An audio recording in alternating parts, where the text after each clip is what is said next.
Welcome back. We're just waving to other guests coming up on the show. There's some great people coming up. Well, for 4 seasons, viewers have loved watching Danielle Cormack play tormented prisoner B. Smith in the award-winning series Wentworth.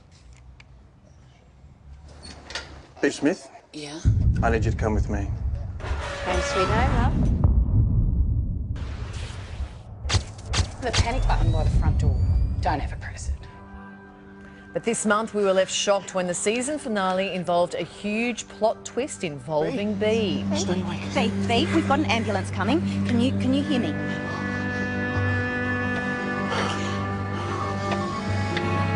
B? It's gonna be okay. Now, after leaving the prison series behind, Danielle has thrown herself into some special new projects. I want one of those duress buttons for when I feel in danger when I'm sitting next to you, Kylie. I want to be able to hit that duress. It would get a workout, wouldn't it?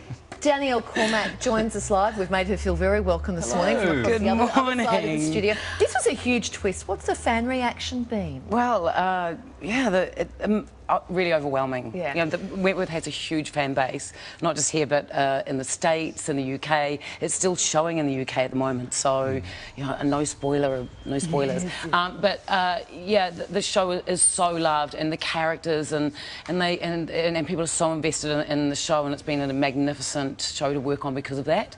So yeah, I'm overwhelmed every day by people's responses to the end of season 4. I need a duress button. Give me a duress button quickly. We love it that you're putting your fame and terrific name to something so special as the Child Fund. You've just come back from Cambodia, right? Talk us through that. How was that?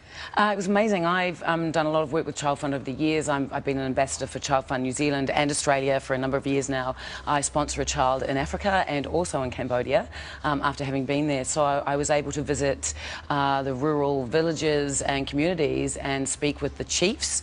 Most of them were women, which was wonderful, about the projects that Child Fund are enabling in their communities.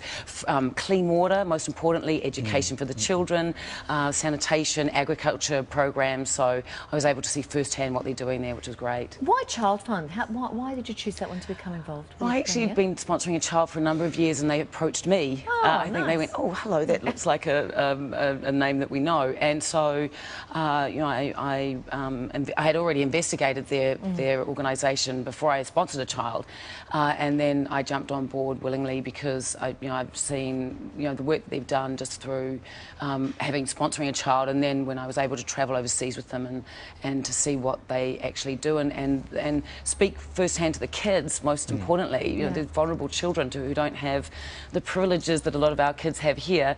You know, schooling and a house over their heads and food and stuff. So. And tell us what it's like. What are the people like? Because everyone's pretty comfy watching at home in their lounge room with the TV, with the kettle on and the food in the fridge. And what's life like for them? Well, Cambodia was a very tormented place for a number of years, and in my lifetime too, which is scary. 1.7 million people died at the hands of the Khmer Rouge regime, and so families were displaced, and they were run out of the cities, and people were tormented and executed and killed. So. But now, 40 years on, meeting these, they're incredibly resilient. They're picking up their lives. They acknowledge that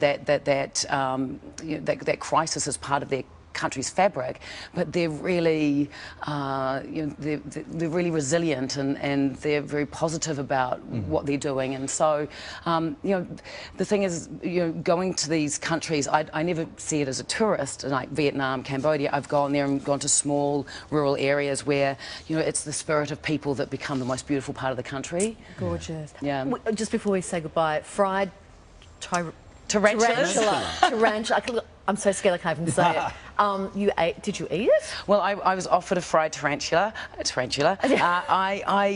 like to say that I'm gunning for trying most things in life, but I had to give this one a pass. I think we'd been on a 5-hour drive, so I was feeling pretty queasy anyway. I didn't, but people around me said the legs were crunchy and the body was gooey.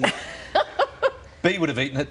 B would have eaten it. Thank you so much. Lovely to see you. And that's great that you're lending your voice to that. You can sponsor a child through childfund.org. We'll put all the info up on our website. Thanks for that. Thanks.